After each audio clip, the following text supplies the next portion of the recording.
Ahora sí, Nacho, Ahora sí, bienvenido, adelante. como para que quede grabado el agradecimiento fue. Bueno, nada, primero mil gracias Bruno, Robert, por la invitación a participar. Medio que primero me invitaron y después yo les dije, che, pero voy a ser alumno del seminario de doctorado, así que es raro, o sea, podrían haberme exigido mucho más por esto. Pero bueno, al margen de eso, nada, un poquito lo que vengo a traer es una presentación bien general de cuál fue la intervención de algunas herramientas de epistemología del desacuerdo dentro de cuestiones que tienen que ver con la ontología científica y con todo este proyecto que iban a arrancar a ver un poco la vez pasada y que tienen desarrollado ahí en el video que les mencionó Bruno. De todas maneras, no voy a presuponer demasiado porque buena parte de la previa acerca de los debates sobre ontología científica y demás, lo voy a tener que reponer para después decir cómo la epistemología del desacuerdo se puede aplicar o puede decir algo al respecto. Así que, primero, antes que nada, avísenme si se ve bien la pantalla y demás. Asumo que en este Ahí momento ya se ve estamos, la sí, pantalla ahí se ve compartida. bien, ahí se ve bien. Fantástico. Y después, nada, en cuanto a lo que voy a ir presentando, quizás es mucho, no lo sé, pero bueno, si tienen alguna duda, consulta, sobre todo de clarificación, mientras vamos avanzando, obviamente me interrumpen, me dicen, lo revisamos y después, si quieren, hay muchas cosas en la presentación que van a ver que yo quizás presento y no doy una opinión concluyente al respecto, a pesar de que probablemente la tenga. Entonces, mi intención es que sea como bien clase y poco propuesta personal, aunque inevitablemente voy a decir lo que yo pienso y opino. Pero bueno, pretendidamente esto es neutral, digamos, desde algún punto de vista muy amplio. Y quisiera darles un pantallazo amplio a varias cosas que se estuvieron haciendo en el área en este cruce entre ontología científica y epistemología del desacuerdo. Así que bueno, primero arranquemos por algo básico, ¿sí? Ya se fue mencionando en las clases de grado y en la clase de doctorado que los debates acerca de ontología científica son varios, son muchos, ¿sí? Hay un debate como medio básico y fundacional, que es el debate acerca del realismo científico, que medio como da la pauta de dónde nos paramos en el mapa de los compromisos metacientíficos respecto de entidades inobservables postuladas por nuestras mejores teorías científicas. Pero al margen de eso, si uno es realista, puede tener un montón de debates internos y si uno es antirrealista, también. Entonces, los debates acerca de ontología científica y los proyectos sobre ontología científica existen por todos lados, hay un montón de variedades y quizás esto viene bien aclararlo porque voy a arrancar solamente por uno, exactamente desde el punto que creo que lo dejó Bruno la vez pasada, para poder ser bien claro y tratar de trazar una línea de continuidad con algunas cosas que fue mencionando la vez pasada.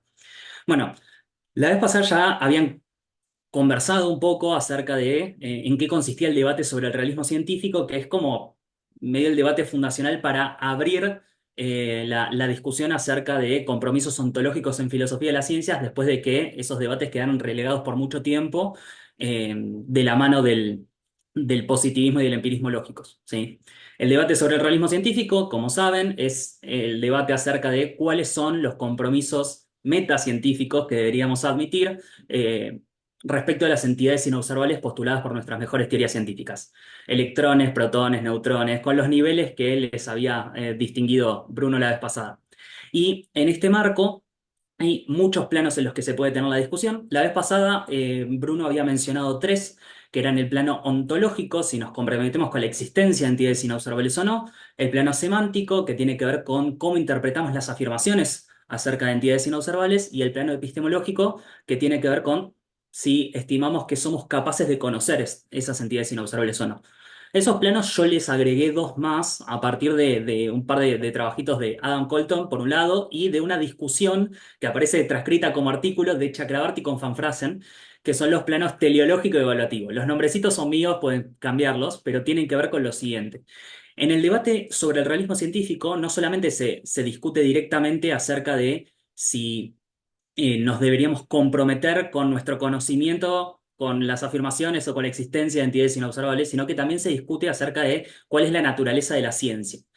Por ejemplo, si vos pensás que la ciencia tiene el objetivo, tiene el fin último de alcanzar verdades, incluyendo verdades sobre lo inobservable, bueno, probablemente tengas una inclinación realista. Y si decís que la ciencia solamente tiene que estructurar lo que podemos observar, tiene que hacer una especie de economía del pensamiento, como decía Mach, entonces posiblemente tengas una inclinación más antirrealista. A esto yo lo llamé plano teleológico porque tiene que ver con cuál es el fin de la ciencia, el fin último de la ciencia.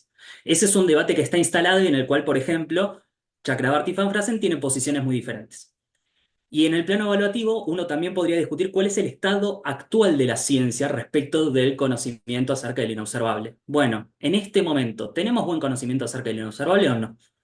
Entonces, ahí también uno podría decir, sí, lo logramos, estamos aproximadamente ahí, le estamos pegando a lo inobservable o no, ¿sí?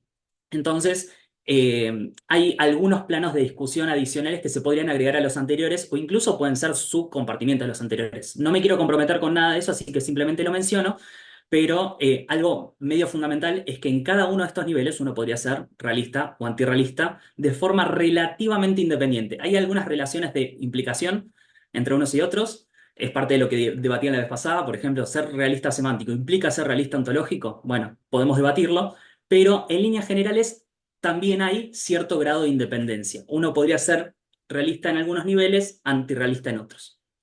Ahora, respecto del estudio del debate, hay algunos problemas, o no sé si son problemas, pero son características que en principio nos hacen ruido cuando analizamos el debate y algunas preguntas que estaría bueno hacer, ¿sí?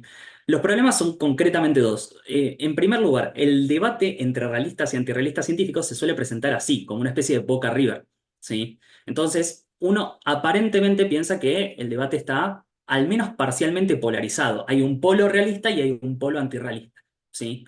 Uno después estudia el debate y sabe que hay un montón de posiciones intermedias y demás, pero en principio el debate se presenta como polarizado, ¿sí? Y es una intuición fuerte dentro del debate. Y por el otro lado, que parece que los principales argumentos dentro del debate son muy inefectivos para poder resolver la discusión, ¿sí? Entonces, eso también había aparecido mencionado antes, digamos, durante la cursada, pero bueno, es algo sobre lo que vamos a volver. Y bueno, uno se podría preguntar por qué el debate tiene estos rasgos y si tiene sentido mantener vivo el debate teniendo en cuenta que tiene estas características, ¿sí? Varias de estas características pueden llegar a resultar contagiosas para otros debates sobre ontología científica, así que por eso vamos a arrancar por el caso más icónico, ¿sí?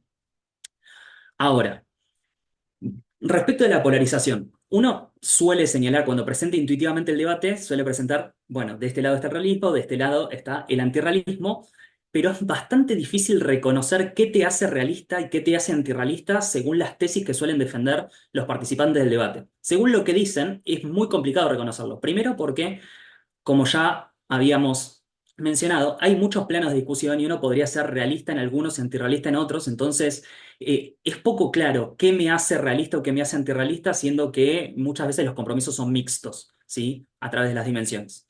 Y por otro lado, uno podría limitar sus compromisos realistas o antirrealistas a solamente algunas de las entidades postuladas por las teorías científicas.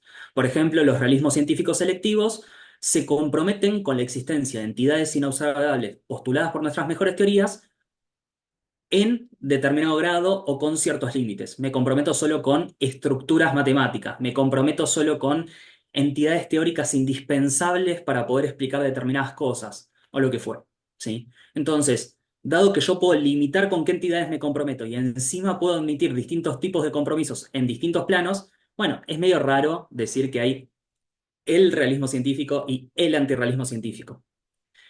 Pero, y sobre esto no me voy a explayar demasiado porque es algo que apareció mencionado en algunas de las clases anteriores, eh, la intuición tiene algo de sentido cuando vamos a ver cómo son los argumentos, ¿sí? El principal argumento realista, que es el argumento del no milagro, que dice, bueno, le estamos pegando al mundo inobservable porque sería un milagro que si no a nuestra mejor ciencia actual le esté yendo tan bien, es un argumento realista, pero que recibe un montón de objeciones antirrealistas y que en general suele polarizar las intuiciones a ambos lados del debate. Los realistas algo consideran intuitivo acerca de este argumento y los antirrealistas tienen muchas objeciones y dicen, no, el argumento solamente funciona con muchos presupuestos de tu lado. Y lo mismo pasa con la metainducción pesimista. Si yo digo, bueno, el historial de teorías científicas fallidas me hace pensar que no debería creerle tanto a las teorías actuales respecto al inobservable, es algo que parece muy intuitivo para los antirrealistas, pero que normalmente es menos intuitivo para los realistas. Y del mismo modo, los realistas denuncian que este argumento tiene un montón de presupuestos eh, que se necesitan operando desde el principio del lado antirrealista para que funcione adecuadamente. Entonces, más allá del detalle de estos argumentos, si quieren después nos metemos. Parece que en este debate los argumentos resultan convincentes solamente para quienes ya tenían intuiciones para uno de los dos lados en primer lugar. Si ya tenías intuiciones realistas, te va a convencer en alguna medida el argumento del no milagro. Si tenés intuiciones antirrealistas, te va a convencer en alguna medida la metainducción pesimista. Pero opera sobre convicciones que ya tenías y es como medio circular, ¿sí? Lo mismo, creo yo, y si quieren después discutimos sobre eso, se puede probar para varios argumentos más en el debate. Estos dos argumentos, que encima ahora con años y años de crítica, 50 años de crítica para uno, 40 años de crítica para el otro, se consideran argumentos relativamente malos, ¿sí? En el debate, a pesar de que son los más poderosos para despertar intuiciones. Eh, Sin embargo, hay otros argumentos que se propusieron después y que parecen no ser mucho más efectivos, y se puede probar que sucede algo similar, que parten o de intuiciones realistas o de intuiciones antirrealistas y por eso solo convencen a la mitad del campo. Ahora, teniendo en cuenta esto, podríamos decir, y les pido que me crean con esto, no tienen por qué hacerlo, pero les pido que me crean por ahora, que estos argumentos entonces resultan dialécticamente inconcluyentes, aunque no son dialécticamente inertes. Es decir, para convencer a la posición rival parecen no servir demasiado, pero no significa que no hayan servido para nada o que no hayan logrado avances en la discusión. Hoy en día cualquier antirrealista diría, en alguna medida tengo que dar cuenta del éxito de la ciencia. Puede ser no buscando explicaciones, puede ser no haciéndolo al modo realista, pero de alguna forma tengo que abordar el éxito de la ciencia. Es decir, no es que no pasó nada una vez que se formuló el argumento del no milagro del campo antirrealista. No, no, trataron de hacerse cargo de alguna manera de ese problema. Y ante la metainducción pesimista, la idea de que, bueno, no podemos confiar tanto en las teorías científicas porque abandonamos muchas en las que habíamos confiado antes, también generó un impacto en la posición realista. Es decir, trataron de recuperar un poco la atención por la historia de la ciencia, los realistas. Y trataron de decir, bueno, ¿cómo hacemos para dar cuenta de la continuidad que implicaría estar aproximándonos hacia la verdad a lo largo del tiempo? Por ejemplo, las posiciones del realismo selectivo en general, todas las propuestas del realismo selectivo, tienen que ver con tratar de recuperar intuiciones realistas después de la metainducción pesimista. Entonces, teniendo en cuenta esto, los argumentos no funcionan del todo, pero al menos en parte tuvieron un impacto. Entonces, deberíamos explicar por qué no convencen, pero también por qué en algún sentido lograron un avance en la discusión, ¿sí? Entonces, eso es algo que nos podríamos preguntar tranquilamente. Bueno, entonces, teniendo en cuenta esto, ¿sí? Vamos a tratar de explicar, ¿sí? Algunas de estas cuestiones que surgen cuando uno ve el debate, al menos a grandes rasgos. Recapitulemos un poco. Supongamos que tengo razón y que el debate está, aunque sea parcialmente polarizado o se lo ve polarizado. Uno tiende a identificar posiciones realistas antirrealistas. Es muy difícil dar cuenta de por qué, porque es muy difícil decir qué significa ser realista o qué significa ser antirrealista, pero parece estar polarizado porque los argumentos funcionan para la mitad de la gente, ¿sí? Entonces, en algún sentido, la discusión te da la pauta de que hay cierta polarización. Y al mismo tiempo, los argumentos parecen funcionar solamente desde tu punto de vista y no desde el punto de vista de tu rival. Sin embargo, no hay un conjunto de tesis fácticas o de afirmaciones que sirvan para decir esto es el realismo y esto es el antirrealismo y por eso funcionan o no los argumentos. Entonces, eh, algo que tenemos que hacer es buscar una forma de identificar qué es el realismo, qué es el antirrealismo que nos permite identificar o explicar algunos de estos rasgos del debate. Teniendo en cuenta eso, uno podría decir, bueno, el realismo y el antirrealismo quizás no son tesis explícitas acerca de las entidades inobservables o acerca de la ciencia, sino que son más bien actitudes filosóficas contrapuestas. Hay una actitud que es más realista y una actitud que es más antirrealista. Y eh, eso suena medio Fito Páez, ¿sí? Pero es una cuestión de actitud Eh, y sirve tener eso en cuenta para poder identificar las posiciones. La forma en la que se logró encarnar bien esta intuición de que quizás hay una actitud realista y una actitud antirrealista y no tanto una posición realista y una posición antirrealista en términos de ciertos principios o tesis básicas, es caracterizar las posiciones como stances en el sentido que introduce Van Frasen.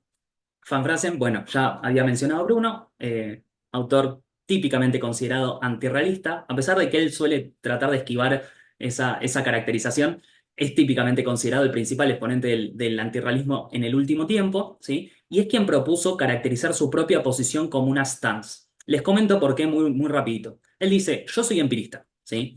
Pero si yo trato de decir por qué soy empirista, voy a tener algunos problemas. ¿Por qué? Supongamos que ser empirista es comprometerte con la afirmación de que la experiencia es la única fuente de información confiable.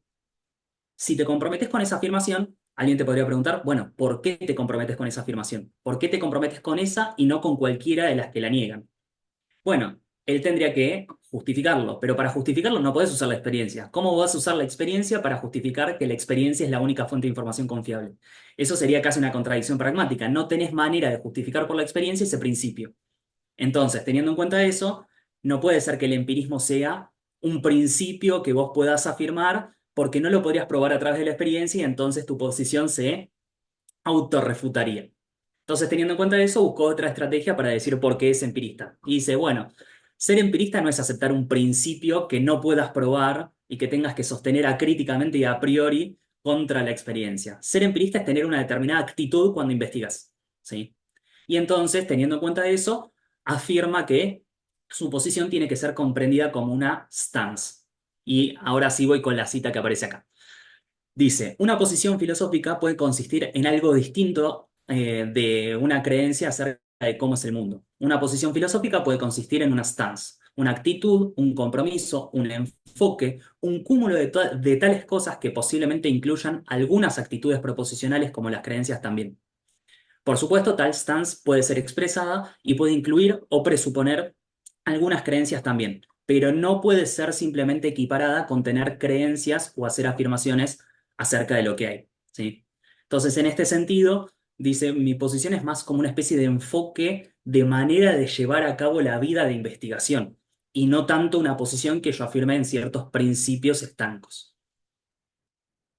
Ahora, ¿qué es exactamente una stance? Teniendo en cuenta que hasta ahora aparece definido como una actitud, compromiso, enfoque. Bueno, hay un montón de formas de elucidarlo, hay muchísimas realmente, ¿sí? La más conocida probablemente es por la que se inclinó Chakrabarty, que es decir que una stance puede ser resumida a partir de un conjunto de políticas epistémicas. Las políticas epistémicas son ciertas estrategias que utiliza un agente para evaluar la evidencia que tiene a disposición y formar ciertos sistemas de creencias, ¿sí? Entonces, básicamente las políticas epistémicas son algo que vos seguís a la hora de formar tus creencias en un determinado dominio. E incluso te dice dónde sí investigar y acerca de qué cosas no investigar, ¿sí? Pero también hay otras propuestas dando vuelta. Por ejemplo, Sandy Boucher dice que una stance es una perspectiva metafísica justificada pragmáticamente, es una forma de ver el mundo, por decirlo así, que se justifica en vista de los beneficios que me trae adoptarla. También tiene una exploración posible que es en términos de creencias fácticas, pero bueno, no me voy a concentrar demasiado en eso. Si quieren, después les comento cómo funciona porque parece contrariar todo lo que habíamos dicho antes.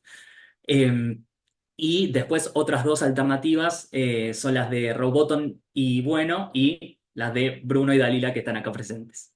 La de Robotom y bueno tiene que ver con proponer que una stance es un modo de involucramiento, una determinada actitud para la investigación. Por ejemplo, vos podés ser más crítico o podés ser más dogmático, podés ser más sistemático o más analítico. Eso es un modo de involucramiento junto con ciertos estilos de razonamiento, o sea, admitir ciertas prácticas inferenciales cuando formás creencias, ¿sí? Entonces, cuando vos mezclas una actitud para la investigación con ciertas estrategias para razonar, obtenés una stance desde el punto de vista de Robotom y bueno.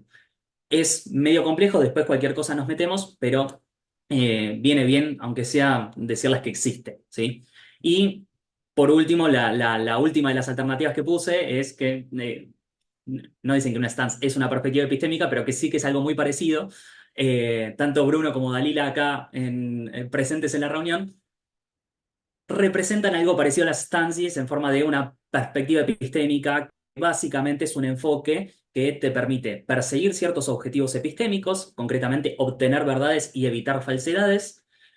Expresa ciertos valores de la gente. Quizás yo quiero buscar, no sé, quiero formar mis creencias para tener mucho poder explicativo acerca de la realidad y me preocupa un poco menos si tengo que postular entidades, o quizás me preocupa mucho la parsimonia ontológica, aunque estoy dispuesto a explicar un poco menos, ¿sí? Entonces expresa ciertos valores que yo tengo en cuenta como valores de una buena teoría, una buena explicación, una buena propuesta acerca de cómo es el mundo, y se instancia en términos de ciertas políticas epistémicas que me guían a la hora de investigar y a la hora de formar creencias puntualmente, ¿sí? Pero bueno, todas estas ideas son propuestas que están dando vueltas en la literatura. No obstante, vienen bien para poder mencionar algunos rasgos medios generales que cualquiera admitiría dentro de la discusión acerca de las stances. ¿Qué es una stance? Bueno, en primer lugar, podemos decir que bajo cualquiera de estas perspectivas, las stances no tienen que ser consideradas verdaderas o falsas. Una stance no es algo verdadero o falso, sino que es un enfoque, una actitud, una perspectiva que uno adopta o no adopta, sigue o no sigue, ¿sí? Me comprometo o no me comprometo, pero no digo que es verdadera o falsa, no se corresponde con la realidad de ningún modo, ¿sí? En segundo lugar, las stances expresan los valores de un determinado agente y se orientan al cumplimiento de ciertas metas epistémicas. Es decir, las stances expresan lo que yo valoro como buen conocimiento y me permiten obtener buen conocimiento y evitar conocimiento que yo considero deficiente. Y teniendo en cuenta esto, las stances son evaluadas en virtud de los beneficios epistémicos a los que conducen. Es decir, justamente si tienen estos logros que anunciaron en un principio cuando yo la adoptaba. Además, me tendrían que dar alguna serie de estrategias por las cuales formar mi sistema de creencias, ¿sí?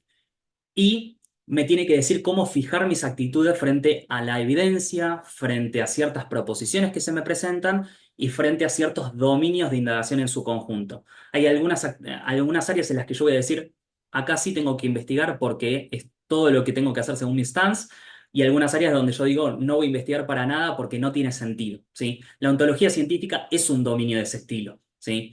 Respecto de qué hay en el mundo según las teorías científicas, algunos dirían, esa discusión no tiene sentido, no tengo por qué investigar acerca de eso, no me interesa.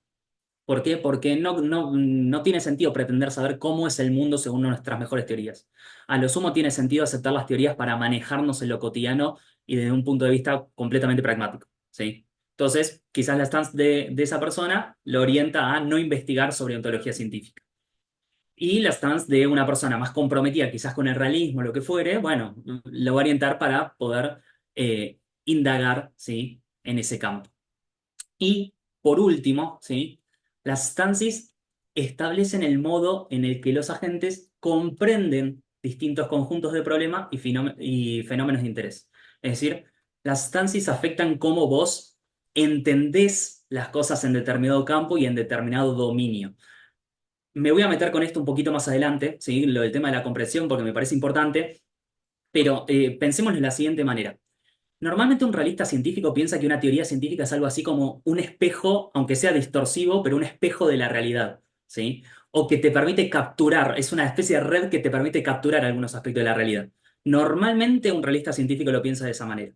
Ahora, un antirrealista científico lo suele pensar, ¿sí? Suele pensar en las teorías científicas más como un instrumento que te permite manejarte respecto de lo observable, ¿sí?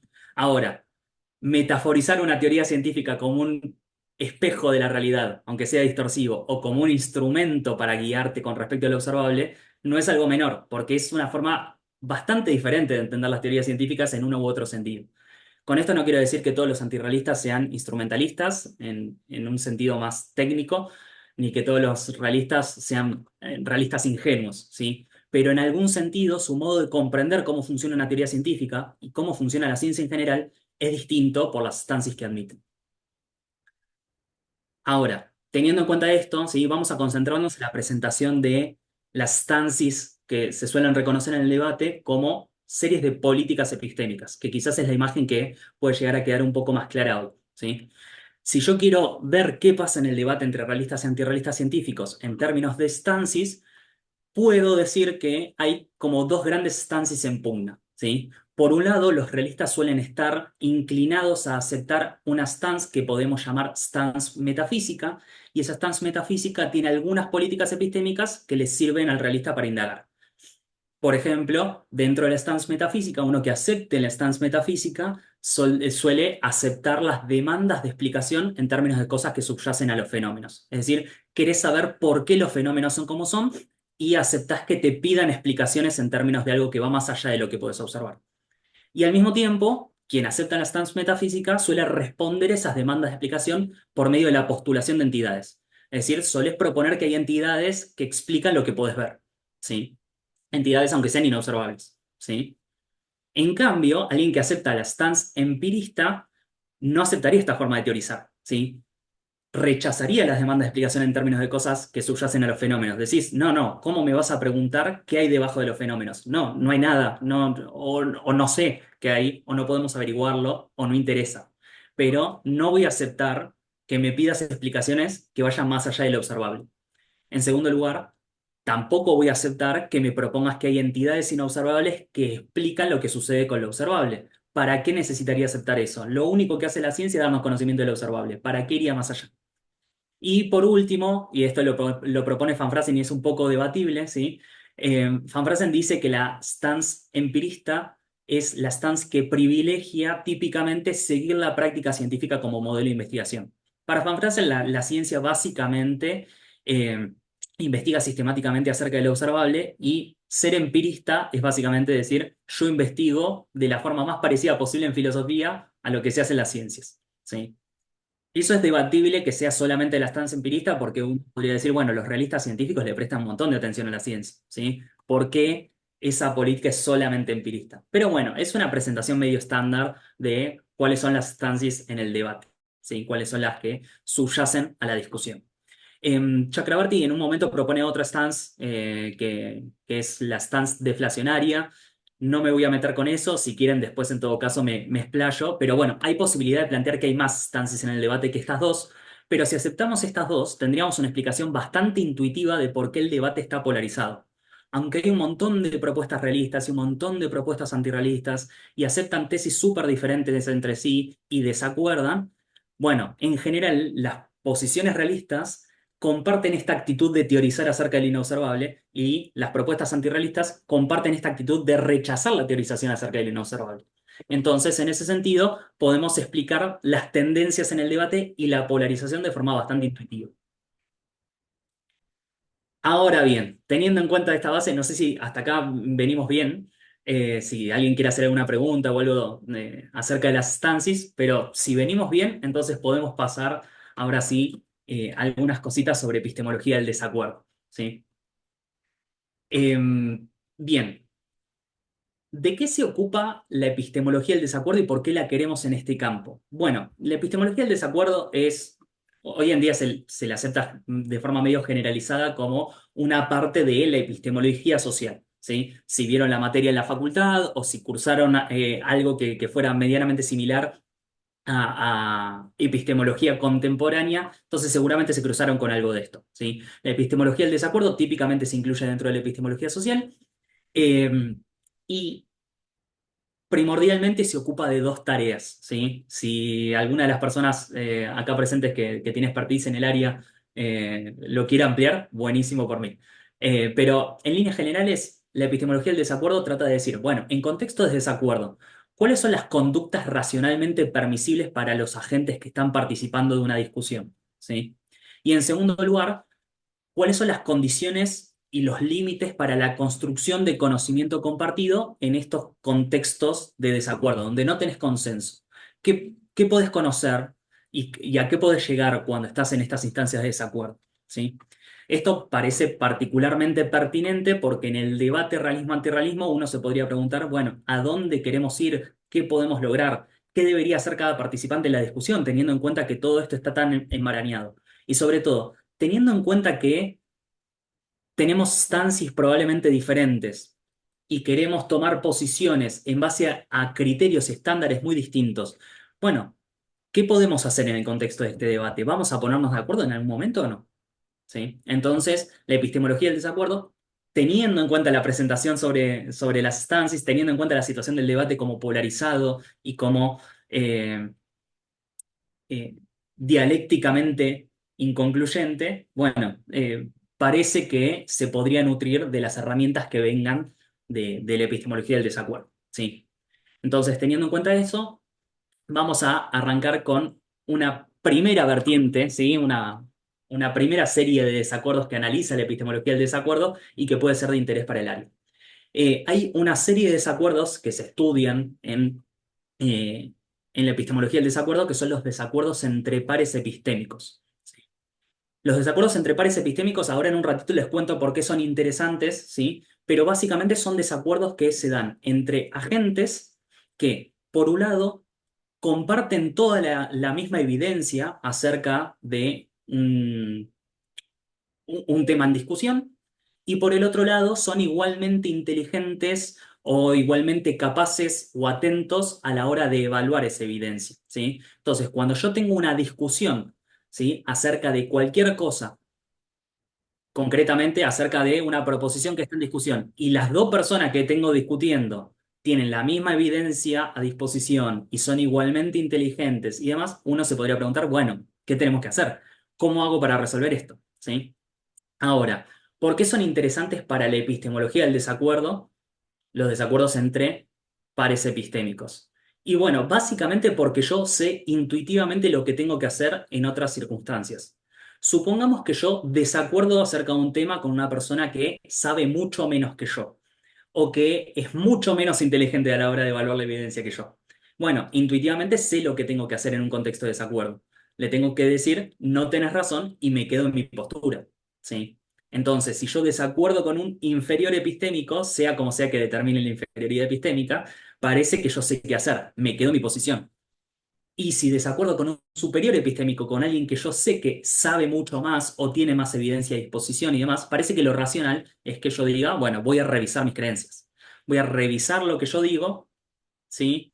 Y voy a tratar de prestar atención de vuelta a todos los justificativos que me acaba de ofrecer la otra persona o incluso al mero hecho de que tenga alguien que sepa tanto desacordando conmigo, ¿sí? Ahora, los desacuerdos entre pares epistémicos son filosóficamente interesantes porque te plantean el dilema de qué haces cuando desacordás con alguien que parece que más o menos sabe lo mismo. Y acá hay dos respuestas centrales, ¿sí? Que se suele dar en la epistemología del desacuerdo. La primera respuesta es que cuando desacordás con un par, con alguien que sabe más o menos lo mismo que vos y que evalúa la evidencia más o menos con las mismas habilidades que vos, entonces tenés que ser conciliacionista. Es decir, que en esas circunstancias tenés que revisar tus propias creencias y tratar, aunque sea de llegar a un punto medio con la persona con la que estás desacordando. ¿Sí? Entonces, reviso lo que sé y me trato de acercar a la otra parte. ¿Sí? Con el objetivo de eventualmente conciliar y decir, bueno, llegamos al acuerdo. ¿Sí?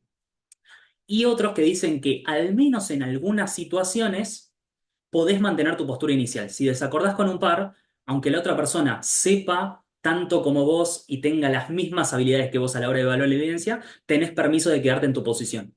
Al menos a veces debería ser permisible. Eso es lo que dicen quienes mantienen una posición obstinada, ¿sí?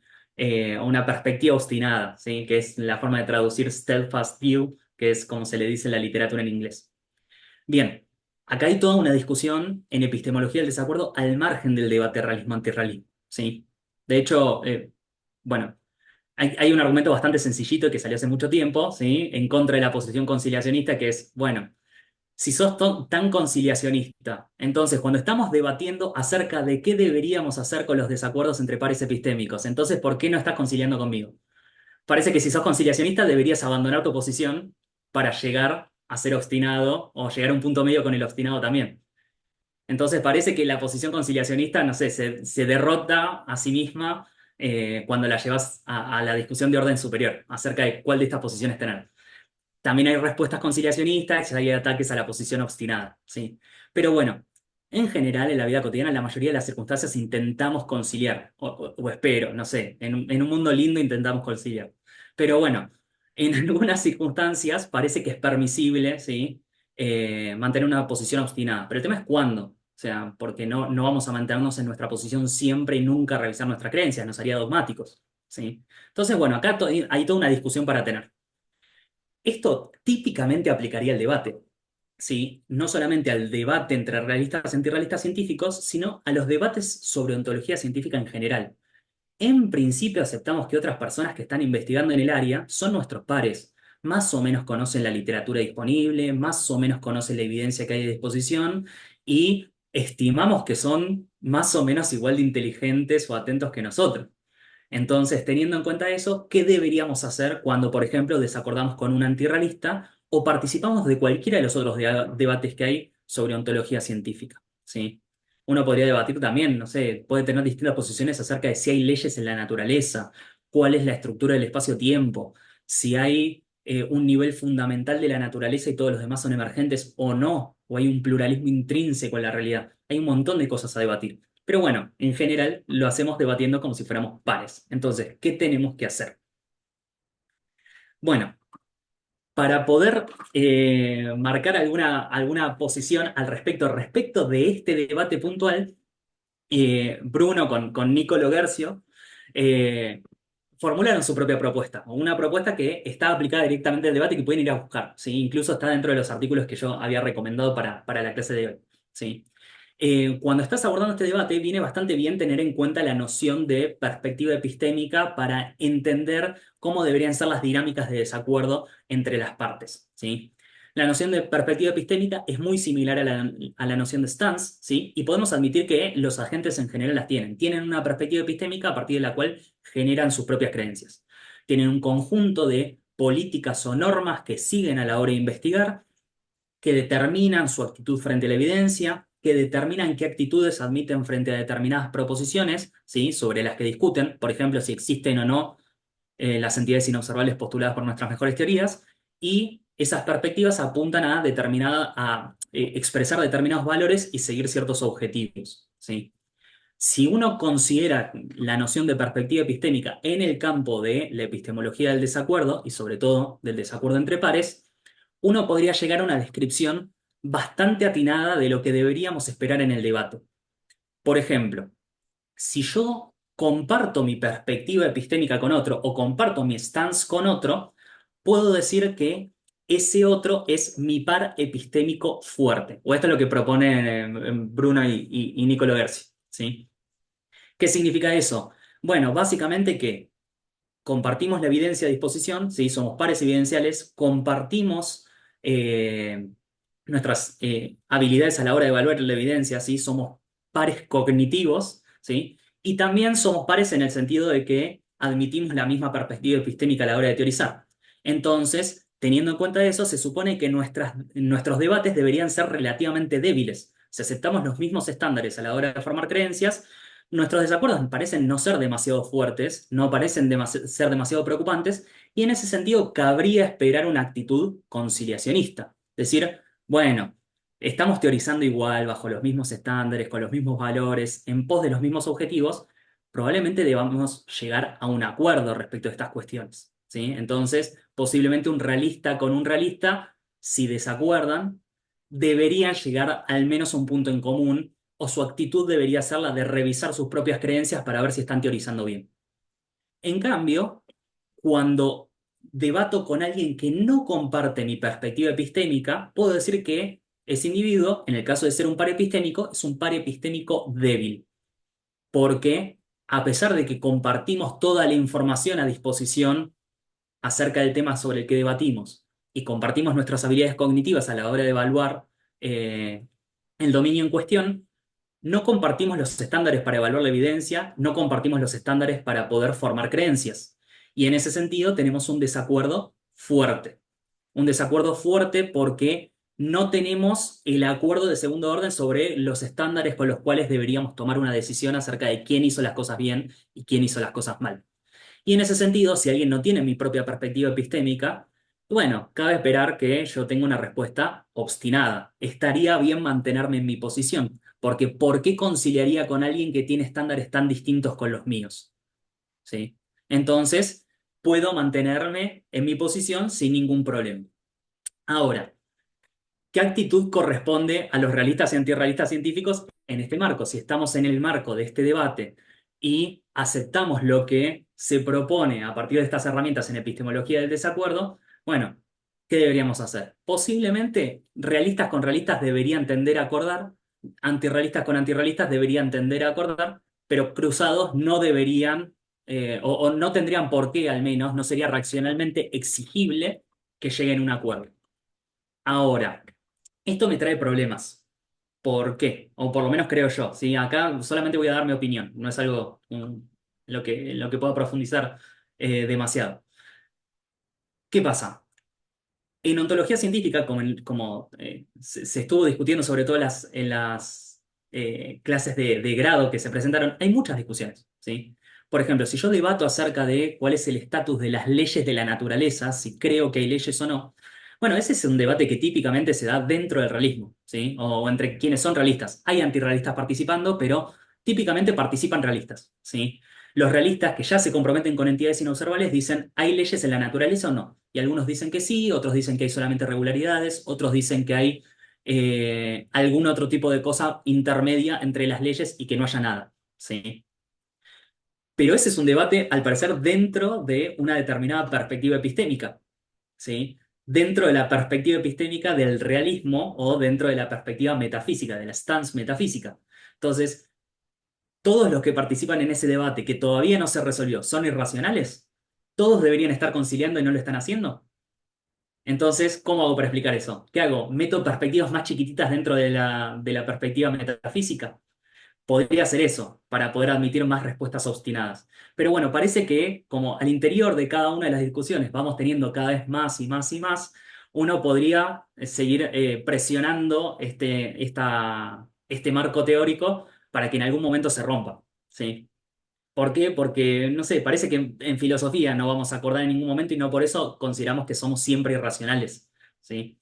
Entonces, hay que ver si este marco funciona o no, o hay alguna estrategia con la cual poder dar cuenta de un desacuerdo muy grande entre realistas y antirrealistas científicos y también desacuerdos más chiquititos en ontología científica, acerca de cómo son si hay leyes de la naturaleza o no, cómo es el espacio y el tiempo ontológicamente, cuál es el estatus o cuál es la relación entre el estatus de las entidades postuladas por las distintas ciencias, ¿sí?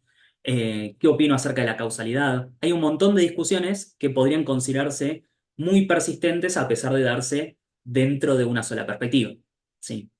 Entonces, bueno, ¿cómo hago para poder salvar eso? La epistemología del desacuerdo, por lo menos, me da un marco para decir qué hago en algunas circunstancias y en otras no, pero uno podría revisar, ¿sí? O incluso hacer la tarea al revés, tomar este caso como insumo para analizar lo que se dice en epistemología del desacuerdo, en vez de usar la epistemología del desacuerdo para analizar lo que se hace en ontología científica. Pero bueno, más allá de eso, ¿qué podemos decir acerca de los desacuerdos sobre ontología científica en general? ¿Cuáles son debates que se están manteniendo racionalmente y cuáles no? Bueno, también es otra pregunta que podría quedar abierta, ¿sí? Ahora, más allá de los desacuerdos entre pares epistémicos, ¿sí? Fíjense que si volviéramos un poquito sobre las... Uy, perdón, me voy para atrás. Ahí está. Si volviéramos un poquito sobre las diapositivas, el primer objetivo de la epistemología del desacuerdo, que es determinar qué debería hacer un agente cuando desacuerda con otros, es algo que aparece muy abordado por los análisis de desacuerdos entre pares. ¿Sí? Porque básicamente se concentran en esto. ¿Qué tengo que hacer cuando desacuerdo con alguien que es mi par y que por eso no está fallando al evaluar la evidencia, tiene la misma evidencia que yo, etcétera, etcétera, etcétera? ¿Sí? Ahora, lo que tenemos que hacer es abordar el otro objetivo, ¿sí? Bueno, saber cuáles son las condiciones y los límites de, el diálogo entre quienes están desacordando. Y para eso es bastante útil utilizar otro estudio acerca de los desacuerdos que apunta a algo bastante distinto,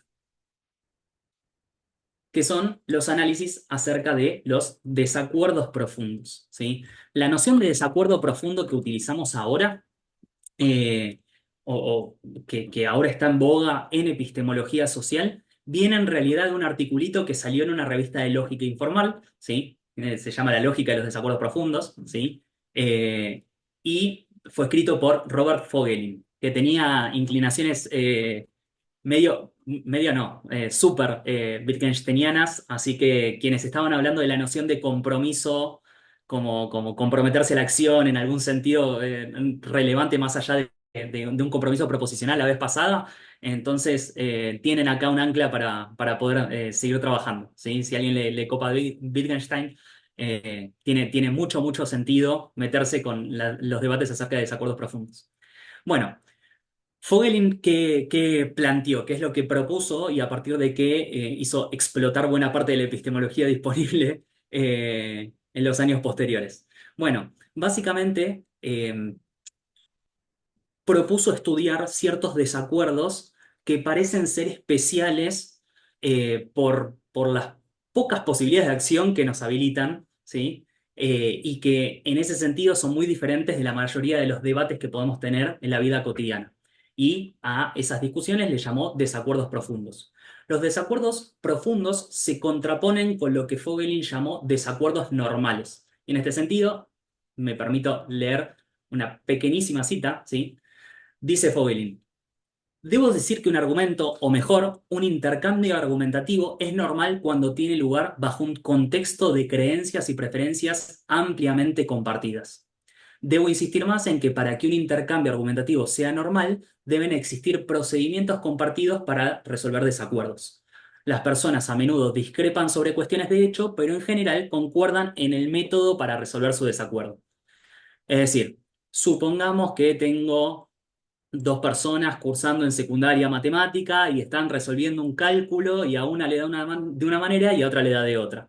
Bueno, típicamente se van a pelear un rato, pero van a acordar en el método de resolución. Le preguntan a él o la docente que esté adelante, lo calculan con una calculadora, le preguntan a ChatGPT. Típicamente estamos de acuerdo en los métodos de resolución porque compartimos muchas cosas al margen del punto en el que desacordamos. Ahora, los desacuerdos profundos son desacuerdos en los que eso precisamente no sucede. Yo no puedo tener métodos claros de resolución de una discusión con la otra persona porque diferimos en muchísimas cosas, ¿sí? Fogelin cita directamente en este artículo casos como la discusión acerca de la moralidad o de la legalidad del aborto, las cuotas de acción afirmativa, ¿sí? Perdón, de discriminación afirmativa, ¿sí? En Estados Unidos. Hay muchos otros debates que fueron modelados como desacuerdos profundos, desacuerdos acerca de la vacunación, desacuerdos también en ciencias, ¿sí? Acerca de métodos de investigación, en matemáticas, en paleontología, hay para todos los gustos, ¿sí? Pero bueno, parece que hay muchos debates en los cuales hay una base compartida que no está y por eso nos dificulta seguir con la discusión. Bueno, parece que esto también es pertinente para nuestro caso. Hay algunos rasgos, sí, medio básicos. Hoy en día lo ampliaría esto, pero bueno, no quería ponerme innovador justo hoy. Eh, Hay algunos rasgos que suelen compartir los desacuerdos profundos y que se suele aceptar entre quienes teorizan acerca del tema, ¿sí? Que son los siguientes. En primer lugar, los desacuerdos profundos son desacuerdos genuinos, no son desacuerdos meramente verbales, ¿sí? Si alguien te pregunta, no sé, si desacordás con alguien acerca de si una tercera persona estuvo en un banco y una persona habla sobre una institución financiera y la otra persona está hablando del Banco de Plaza, eso no es un desacuerdo genuino, es un malentendido verbal, ¿sí? Bueno, parece que los desacuerdos profundos no son malentendidos de este estilo, ¿sí? Sino que son genuinos, genuinamente hay posiciones en pugna, en conflicto, que no se pueden sostener a la vez, ¿sí? Entonces, los desacuerdos profundos son genuinos en ese sentido. En segundo lugar, parecen ser sistemáticos, porque aunque arrancás discutiendo sobre una cuestión puntual, parece que entra en juego todo nuestro sistema de creencias y la discusión termina siendo una especie de efecto dominó. Por ejemplo, cuando debatís acerca del aborto, arrancás debatiendo acerca de si está bien o está mal, ¿sí? Y que se lleve a cabo una determinada práctica, pero después las personas que están desacordando profundamente acerca del tema posiblemente empiecen a debatir sobre cuestiones como cuándo arranca la vida, cuándo vale la pena vivirla, de quién se debería priorizar, cuáles son las prácticas que efectivamente hay en nuestra sociedad, cuánta gente muere, cuánta gente no muere. Digo, hay un montón de cosas que se debaten, ¿sí? Y la discusión tiene un montón de niveles. Entonces, en este sentido, el debate es sistemático, compromete muy buena parte de los sistemas de creencias de ambas partes, incluso puede estar generado por perspectivas eh, muy contrapuestas entre sí, ¿sí? Quizás una persona tiene una postura más inclinada por algo religioso y otra suele guiar sus creencias por los dictámenes de la ciencia empírica de su tiempo, por ejemplo, ¿sí? Después, por otro lado, suelen ser persistentes. Esto es lo más notorio de los desacuerdos profundos. No solamente duran mucho, sino que también son persistentes en el sentido de que uno no sabría qué hacer para resolverlos, ¿sí? Y por último, estos desacuerdos, a pesar de todo, son sensibles a razones, o las partes, mejor dicho, son sensibles a razones. Es decir, en los desacuerdos profundos uno no contempla el caso donde simplemente las dos partes se dieron vuelta y se fueron, sino que parece que las partes en un desacuerdo profundo están dispuestas a intercambiar argumentos o intercambiar motivos a favor y en contra de sus posiciones y están abiertas en principio a evaluar lo que otra persona les propone, ¿sí? Entonces, no se contemplan los casos en los que simplemente se clausura la discusión y ya, ¿sí? Sino que uno apunta a estudiar casos en los que hay intercambio, ¿sí? Ahora, en este caso, ¿sí? En el debate realismo-antirrealismo y en muchos de los debates acerca de ontología científica, uno podría decir que estamos frente a desacuerdos profundos. Pueden ser desacuerdos profundos más radicales o más sencillitos, ¿sí? Una conexión eh, entre la cuestión de los desacuerdos profundos y los grados posibles de desacuerdo profundo y los debates entre ontología científica tiene que ver con el último articulito que sacaron Dalila y Bruno en Análisis Filosófico y que salió hace unos días, así que vayan a verlo. Pero bueno, uno podría decir que estos debates encarnan desacuerdos profundos, ¿sí? O expresan desacuerdos profundos porque no solamente estamos debatiendo, por ejemplo, acerca de si existen las entidades inobservables postuladas por las teorías científicas y si podemos conocerlas, sino que también uno debate acerca de muchas otras cosas y pone en juego stancias rivales, perspectivas rivales que me hacen formar todo mi sistema de creencias de una determinada manera. ¿Sí? Entonces, uno podría decir que este es un desacuerdo profundo provocado por la colisión de stancias rivales. Ahora, profundicemos, y no me quiero extender mucho más, ¿sí? Voy a ir con esta parte un poquito más rápido, ¿sí? Pero profundicemos un poco sobre qué propuestas hay dentro de la epistemología de los desacuerdos profundos y cómo podrían iluminar esta clase de discusiones, ¿sí? Dentro de la literatura acerca de desacuerdos profundos hay distintas teorías que intentan explicar cuál es su fuente, es decir, si se generan estos desacuerdos tan radicales, ¿de dónde sale? ¿Cuáles son los recursos epistémicos de los agentes que están produciendo el desacuerdo en última instancia? ¿Sí? Y en este sentido hay muchas teorías que yo les propongo distinguir en dos modelos distintos. ¿Sí? Vamos con las primeras dos teorías que se incluyen dentro de que se suele conocer como modelo fundamental de los desacuerdos profundos. La primera es la teoría de los principios epistémicos fundamentales, que sobre todo la desarrolló Michael Lynch, ¿sí? La teoría de los principios epistémicos fundamentales dice que un desacuerdo profundo se produce cuando los principios o reglas que utilizan, o los principios o reglas más básicos, perdón, que utilizan las partes para formar su posición están en conflicto y por eso forman creencias de modo muy diferente y en consecuencia se ponen a desacordar sobre creencias eh, relativamente chiquitas, a pesar de que lo que está en juego en realidad son los principios con los cuales formaron esas creencias, ¿sí? Entonces, por ejemplo, si yo digo que voy a formar todas mis creencias en base a la observación y otra persona no forma sus creencias en base a un principio de ese estilo, entonces posiblemente vayamos a desacordar. O si yo estoy de acuerdo con utilizar la inducción para poder ampliar mis creencias y construir mi sistema de creencias y la otra persona es solamente deductivista y estrictamente deductivista, posiblemente tengamos un debate de este estilo, ¿sí? Entonces, si los principios epistémicos más básicos para formar creencias que tenemos están en tela de juicio, entonces posiblemente tengamos un desacuerdo profundo. Esto es lo que dice Lynch. La fuente del desacuerdo son los principios epistémicos fundamentales divergentes. Después les puedo comentar un poco más acerca de los rasgos que tienen, pero bueno, por el momento alcanza, ¿sí? Son ciertas reglas básicas en las cuales desacordamos a la hora de generar creencias, ¿sí? Algo parecido a las políticas epistémicas de las estancias. Después, por otro lado, está la teoría de los compromisos bisagra. La teoría de los compromisos bisagra está inspirada sobre todo en los escritos de, bueno, o los dichos de Wittgenstein Sobre la certeza, ¿sí? que propone que para que nosotros podamos formar creencias hay algunas afirmaciones o algunos compromisos básicos que tienen que quedarse estables como bisagras para que se mueva todo lo demás. Entonces, uno no puede dudar de absolutamente de todo. Uno siempre cuando hace revisión de sus propias creencias o una construcción de sus propias creencias, mantiene ciertas certezas acríticamente y eso le posibilita emprender la tarea de investigar. Entonces, dice Pritchard, dice Coliva, y cuando vos desacordás acerca de cuáles son tus certezas básicas e innegociables con otra persona, eso genera un efecto dominó y empezás a desacordar acerca de muchas otras creencias, ¿sí? Si vos desacordás acerca de si hay un mundo exterior con otra persona, para vos eso es una certeza básica y para otra persona no. Y bueno, la idea de que hay mundo exterior es una de las certezas que menciona Wittgenstein en Sobre la certeza, ¿sí? Por eso lo menciono. Bueno, si desacordás acerca de eso, entonces posiblemente vayas a desacordar acerca de muchas otras cosas y sea muy difícil resolver ese desacuerdo, ¿sí?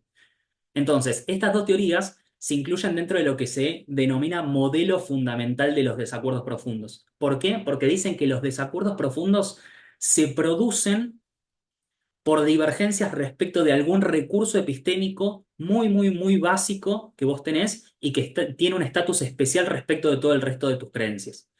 Posiblemente uno pueda decir que las stances encarnan estos compromisos básicos de un agente a la hora de discutir acerca de estos temas, ¿sí? Entonces podría uno utilizar el modelo fundamental teniendo en cuenta esto, pensando que las stances reflejan algo así como los compromisos fundamentales de un agente y por eso generan tanto debate cuando uno diverge con alguien más. Y por el otro lado, ¿sí? Hay otro modelo u otra forma de armar teorías acerca de los desacuerdos profundos o acerca de qué generan los desacuerdos profundos, que es lo que les propongo llamar modelo analógico. Ahora les digo por qué es, ¿sí? Primero les explico la teoría que puse ahí, ¿sí? La teoría de las figuras, entre muchas comillas, yo propongo decirlo así, pero en realidad es porque tiene que ver con una noción específica de Wittgenstein también, ¿sí?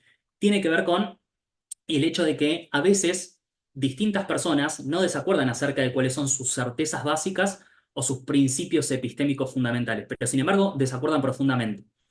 Y a veces es simplemente por una cuestión de que en un determinado dominio o acerca de un determinado tema tienen modos de comprender o imágenes muy distintas acerca de el tema en discusión, ¿sí? Por ejemplo, vamos a poner de vuelta el ejemplo del debate sobre el aborto, ¿sí? Supongamos que vos estás dialogando con otra persona y pensás que te entendés en todo y no identificás cuáles son los principios epistémicos básicos o las certezas básicas en las que estás en desacuerdo. Pero así todo estás en desacuerdo respecto de si está bien o está mal. Y en determinado momento de la discusión, te das cuenta de que la otra persona está pensando que la vida es algo así como un regalo divino, ¿sí? Si la otra persona tiene esa imagen en la cabeza, tiene esa figura en la cabeza acerca de cómo funciona la vida, ¿sí? Vos vas a decir, che, si no compartís la misma imagen o la misma figura, ¿sí? Para representarte el tema en discusión, vas a decir, che, no nos estamos entendiendo porque yo no comprendo la vida en estos términos, para mí no tiene nada que ver con esa imagen que vos tenés en la cabeza acerca de lo que es la vida, y entonces empezamos a debatir porque tenemos imágenes muy diferentes al respecto, ¿sí? Una discusión, por ejemplo, podría ser el debate acerca de la vacunación.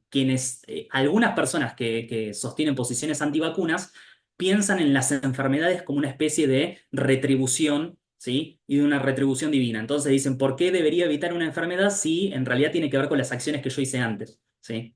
Bueno, desde una perspectiva de algunos puntos de vista religioso puntualmente, ¿sí? Asociar las enfermedades con la imagen de la retribución genera un desacuerdo. No es que la imagen de la retribución tenga un lugar especial en su sistema de creencias, pero le ayuda a comprender un determinado tema de un determinado modo. Y si una persona no comparte esa figura, entonces vamos a tener más la sensación de no estar entendiéndonos que de estar desacordando. Pero así todo vamos a desacordar acerca de si hay que vacunar o no hay que vacunar, ¿sí? Entonces, es una forma de explicar el desacuerdo, ¿sí? Ahora, ¿por qué le puse modelo analógico? Bueno, porque tiene que ver con qué desacuerdos, la fuente del desacuerdo no se ubica en algún recurso epistémico fundamental o básico, sino en ciertos recursos epistémicos que nos permiten comprender un área de investigación o un área de interés. Ahora les digo por qué eso podría llegar a ser pertinente para este debate. Sí, Ailu. Oli, me encanta todo esto, pero pregunta muy pavota. Em, Sobre esta última que estabas explicando de las figuras y qué sé yo, ¿cómo te aseguras que no estás transgrediendo esta idea de que no sea una mera disputa verbal o algo así? Como, Fantástico. ¿cómo pones ese límite y decís, no, bueno, sí, pero estamos debatiendo del aborto, en serio, por más de que vos consideres que la vida viene de obra divina, no sé qué, o de las vacunas y bla, bla, ¿cómo, dónde está ese límite o cómo te aseguras de que seguís hablando de lo mismo? Bien, es un debate frecuente, por eso la lista de antes de las características de un desacuerdo profundo lo revisaría, porque un debate que podrías tener es precisamente este. En los artículos en los que se desarrolla algo así como la teoría de las figuras, que le puse ese nombre, pero no es que se identificó como teoría aparte, está esta cuestión. Dicen, che, quizás los desacuerdos profundos en parte no son tan genuinos, en parte son disputas verbales y en parte no nos estamos entendiendo adecuadamente. Entonces, quizás deberíamos abandonar el requisito de que los desacuerdos profundos sean genuinos en el sentido de que hay una contradicción entre una proposición que presenta uno y la contradicción que presenta el otro. Porque hasta cierto punto las cosas que estamos diciendo tienen un significado muy diferente para cada uno de nosotros. Entonces, primero lo que haría es simplemente aceptar el punto. Sí, sí, no, no lo haces, pero quizás no es tan importante que el debate sea genuino para que sea profundo. Porque acá te cambia directamente la forma de vivir en determinado dominio. No podés simplemente decir, eh, sin resolver esta discusión de alguna manera, o sin arbitrar esta discusión de alguna manera, vamos a habilitar el aborto o no vamos a habilitar el aborto. No, bueno, va a tener consecuencias prácticas directas, ¿sí? Si el resultado de esa discusión y las dos posiciones no se pueden sostener al mismo tiempo. Y lo mismo con el caso de las vacunas. Entonces, en ese sentido, estos debates se, se, ¿cómo es? Se pueden identificar como desacuerdos profundos de una forma más clara porque tienen consecuencias eh, tanto Pragmáticas, ponele. claro, consecuencias pragmáticas o consecuencias para los agentes en el sentido de que los agentes entienden que el estado en el que se encuentra uno y el estado en el que se encuentra el otro sí son imposibles de sostener al mismo tiempo. O sea, quizás no encontramos la proposición en la que estamos desacordando porque tienen significados muy distintos, pero de alguna manera entendemos que o se entiende el mundo de mi manera o se entiende la tuya o de alguna tercera manera, pero las nuestras no se pueden sostener a la vez. Entonces, en ese sentido, identifican algún tipo de contradicción, pero no en el sentido lógico habitual. Pero sí, está buenísima la pregunta. Gracias.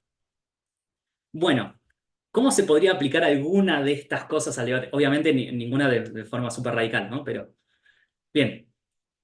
Uno podría aplicar estas teorías, ¿sí? O estas propuestas acerca de los desacuerdos profundos al debate de distintas maneras. De hecho, en parte ya se hizo, ¿sí? En primer lugar, las teorías del modelo fundamental de los desacuerdos profundos eh, ya fueron aplicadas al debate, ¿sí? Acá, perdón, había armado la diapositiva cuando todavía estaba en prensa el artículo de... Pero bueno. Eh, Bueno, uno podría aplicar muy fácilmente las teorías, sobre todo la teoría de los principios epistémicos fundamentales, a la discusión. ¿Por qué? Porque podrías decir que este es un desacuerdo profundo provocado por la existencia de estancias divergentes y que apelan a compromisos básicos de los agentes que están en disputa, ¿sí? Por ejemplo, las políticas epistémicas, ¿sí? También podrías apelar a otros elementos de las estancias, pero bueno, esto es una forma simple de plantearlo, ¿sí? Ahora, ¿cómo se aplicaría la teoría de las figuras? Bueno, esto es súper, súper, súper marginal, pero hay un articulito de Federica Malfatti que está buenísimo y se los puse como parte de la bibliografía recomendada, que tiene que ver con estudiar los desacuerdos en la comprensión entre agentes. Desacuerdos que se generan no tanto porque tengas creencias opuestas a otra persona, sino porque entendés un determinado dominio de forma diferente, ¿sí? Federica Malfatti plantea, no en relación con los desacuerdos profundos, ¿sí? Pero plantea que muchos de los debates que nosotros consideramos doxásticos, es decir, como de creencias opuestas, en realidad son desacuerdos de comprensión, desacuerdos en los cuales nosotros representamos lo que sucede en un determinado dominio de forma muy diferente y hacemos inferencias en el dominio de forma muy distinta. Y dice que esos desacuerdos se generan porque tenemos recursos epistémicos diferentes a la hora de trazar inferencias. Y pone como ejemplo el debate realismo-antirrealismo. Dice, ¿se acuerdan que ya vieron que con el argumento del no milagro típicamente se apela a una inferencia a la mejor explicación? Ahora respondo. Eh, Bueno, normalmente un realista entiende la indagación científica como una empresa en la que se desarrollan explicaciones siguiendo algo parecido a la inferencia a la mejor explicación. Entonces, ese recurso epistémico le hace comprender todo su área de investigación de una determinada manera y entonces de esa manera traza inferencias ampliativas siguiendo ese patrón, incluso en el ámbito de lo inobservable. Ahora, ese recurso epistémico no lo comparte un antirrealista que típicamente no acepta la inferencia de la mejor explicación para inobservables y no la acepta excepto en un ámbito pragmático muy reducido. Entonces, ese recurso epistémico hace que no entienda la ciencia como una actividad que se dedica a explicar, sino quizás a sistematizar, quizás a describir, pero no tanto a explicar en el sentido en el que lo comprende el realista. Entonces, se trata de una discusión en la que parece que no se entienden del todo. Por eso antes les dije que dentro de las estancias había algunos ingredientes que tenían que ver con la comprensión de los agentes. ¿Sí? Una stance podría incluir compromisos acerca de cómo entender el funcionamiento de una teoría científica. ¿Las teorías científicas espejan la realidad o son instrumentos para manejarnos en el mundo de lo observable? ¿La ciencia es una empresa que apunta a la verdad o es una empresa que apunta a la adecuación empírica? Esos modos de comprender la ciencia y de comprender las teorías científicas impactan sobre cómo trazas inferencias para formar posición realista o antirrealista. Entonces, se podrían considerar desacuerdos en la comprensión y en este sentido estas distintas imágenes de la ciencia y de las teorías científicas quizás hasta son figuras, ¿sí? O por lo menos eso voy a tratar de argumentar en algún momento, ¿sí? Bien. Bruno, perdón. Sí, o sea, cuando arrancaste tenía exactamente la misma duda que tenía Ailu, literal, y ahora es como que una vez que contestaste eso, giré y ahora tengo la otra duda, que es la contrapartida de, ella preguntaba si no colapsaban en desacuerdos verbales, lo cual era razonable pero bueno, entiendo por qué no. Lo que no termino de entender es qué, qué plus tienen sobre los desacuerdos entendidos doxásticamente, porque todo, que sea lo que haga la diferencia va a depender de cómo caracterices comprensión. Entonces, lo que primero se me ocurre es buscar, al menos, claro, supongo que tal vez Malfatti está hablando de otra cosa, pero al menos en los ámbitos en los que cercanos a esta discusión, no sé si termino de ver un modo de caracterizar o definir o entender lo que significa understanding, que es supongo donde va esto, que haga una diferencia sustantiva respecto de un acuerdo doxástico. O sea, se puede poner esto es más complejo, pero se puede poner muy trivial. Una vez que vos comprendés un determinado dominio, o al menos esa es mi intuición, que comprendés un determinado dominio de cierta manera, ¿por qué no podés traducir eso a un desacuerdo doxástico? Y uno dice, no, bueno, porque en realidad no se trata de modos en los que yo conceptualizo, corto, de Ok. taxonomías que aplico a un determinado dominio, que eso lo podría traducir a lenguaje más proposicional y marcar un desacuerdo doxástico sobre esas proposiciones, sino por recursos epistémicos como la inferencia, la mejor explicación, que están disponibles en unos frameworks y no disponibles en otros. Pero bueno, yo podría convertir eso en una discusión acerca de principios. Y entonces, Sí, no, no, estoy de acuerdo. El tema, sobre todo, en el caso de Malfatti, o sea, primero considera que los mismos casos podrían contar en las dos categorías, pero que hay una dimensión que no se está teniendo en cuenta cuando no consideras los desacuerdos en la comprensión. Y sobre todo, me parece a mí, y esto ya es opinión mía, tiene impacto cuando vos todavía no sabés por qué seguís desacordando.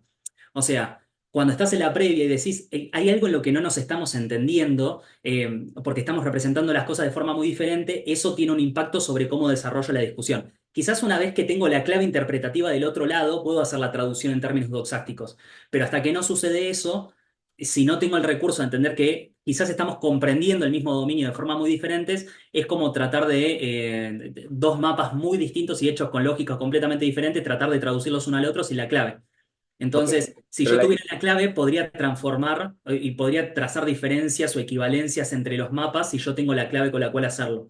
Esa clave son estos recursos epistémicos que para Malfatti son representativos y lo entiende en el sentido de que, o sea, dialoga un poco con todo el tema de modelos científicos, pero bueno, no me estoy metiendo a eso eh, Es como una solo especie por no de extenderme Becky medio demasiado, raro, pero es como un ¿cómo? Decky, una cosa así.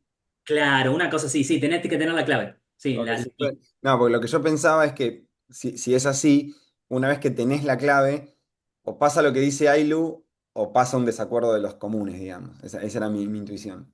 claro, no, y no Te das sería cuenta que en problemático. El tema realidad es que nunca primero lo tenés desacordaste que. de verdad porque era como la ardilla que gira alrededor del árbol, o tenés un desacuerdo sobre principios, o tenés un desacuerdo sobre bisagras, o algo así, no sé, una cosa así.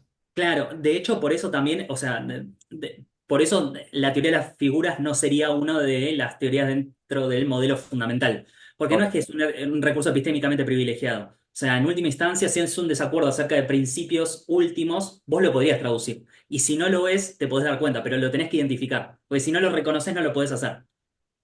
O sea, por Vale, decirlo pero así, es como, yo una en última cosa. El instancia, ejemplo que habías. Ay, perdón.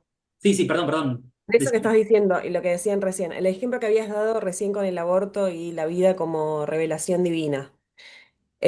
¿Cómo haces con revelación divina para hacerlo? Porque puede ser vehículo epistémico y puede ser a la vez principio que rige tu formación de creencias. Entonces, ¿quién dirime eso también? Ojo, Porque yo podría hacerlo variar. sí, el tema es, en ese caso, el principio que rige la formación de creencias no es solamente esa idea, sino en todo caso, por ejemplo, no sé, formar creencias en base a la Biblia, ¿sí? Ahí vos decís, bueno, pero identifique ese principio porque logré identificar primero la figura que está haciendo que no nos comprendamos adecuadamente. Entonces, no es tanto que no comprendo lo que estás diciendo, ya a partir de ese punto, cuando identifique esa figura, sino que, claro, identifique esa figura que tenías en cuenta y a partir de eso puedo leer mejor tu sistema de creencias de lo que podía hacerlo antes. Antes me resultaba opaco. Entonces antes era simplemente no entiendo lo que decís. Ahora es, ya entendí lo que decís. Estás formando creencias en base a lo que dice, no sé, la Biblia, por ejemplo. Eh, Claro, pero en ese caso, ¿por qué generar una nueva división y no quedarnos solamente con, no sé, cuestiones doxásticas o de estancias y versus cuestiones más fácticas para hablar de vehículos epistémicos? Digo, ¿por qué una nueva, un nuevo modo de llamarlo? No sé si bien, me... sí, sí, no, se entiende perfecto. Primero porque algunas de las propuestas que tienen que ver con esta teoría de las figuras piensan que no hay recursos epistémicos fundamentales y que no hay nada básico en nuestro sistema de creencias, que simplemente es una especie de red coiniana en donde vos movés algunas figuras y entonces se mueve todo lo demás, ¿sí? Eso por un lado, la principal motivación para proponer esta teoría es cuando vos no te comprometés con estos principios últimos y decís que en realidad todo es más complejo, que cuando alterás alguna de estas figuras cambia el significado de todo lo demás. Eso es una alternativa, pero si te convence que se puedan utilizar todas las teorías al mismo tiempo, es simplemente por una cuestión como pragmáticamente conveniente en un momento de la discusión. Quizás para las personas participando de la discusión, una determinada manera de entender el desacuerdo es opaca y la otra es más clara. Entonces podés hacer la traducción cuando tenés todas a disposición. Por lo menos ese es el uso que pretendo darle yo. Para mí la teoría de las figuras no es algo como que fundamentalmente esté describiendo algo que explique el desacuerdo, pero que sí lo explica en términos más inmediatos si de repente estás... es en parte lo que pasa con algunos de los argumentos en el debate. Si vos estás debatiendo acerca de la metainducción pesimista, por ejemplo, vieron que la vez pasada Bruno había hecho la lista de las teorías que propuso Laudan para decir estas teorías fallaron pero eran empíricamente adecuadas en su tiempo. Ahora, muchos de los argumentos que vinieron después en contra de la metainducción pesimista decían, no, esas no son teorías de verdad, las teorías que tendrías que estar considerando son las que vienen después del 1900, son teorías maduras. Ahora, tu modo de comprender qué es una teoría madura afecta directamente que aceptes el argumento o no. Y entonces posiblemente haya principios epistémicos básicos que están por detrás del argumento y que podamos debatir. Pero primero nos tenemos que poner de acuerdo en qué es una teoría y si tenemos interpretaciones distintas acerca de lo que es una teoría, yo puedo hacer esa traducción después. Entonces es simplemente pragmático. Posiblemente sea algo eliminable, pero es como una especie de andamio útil en un determinado momento del análisis. Si vos estás participando del debate y pensás que no te estás entendiendo con el otro, no lográs avanzar porque no podés entablar la discusión, es distinto de si lo encarás, tratás de ver cuál es la clave interpretativa de la otra parte y a partir de ahí más o menos empiezan a discutir en los mismos términos. Entonces, como ayuda esa tarea de elucidación, ¿sí? Hay gente que, insisto, no se compromete con ningún nivel fundamental, entonces las primeras dos teorías no servirían y no existirían.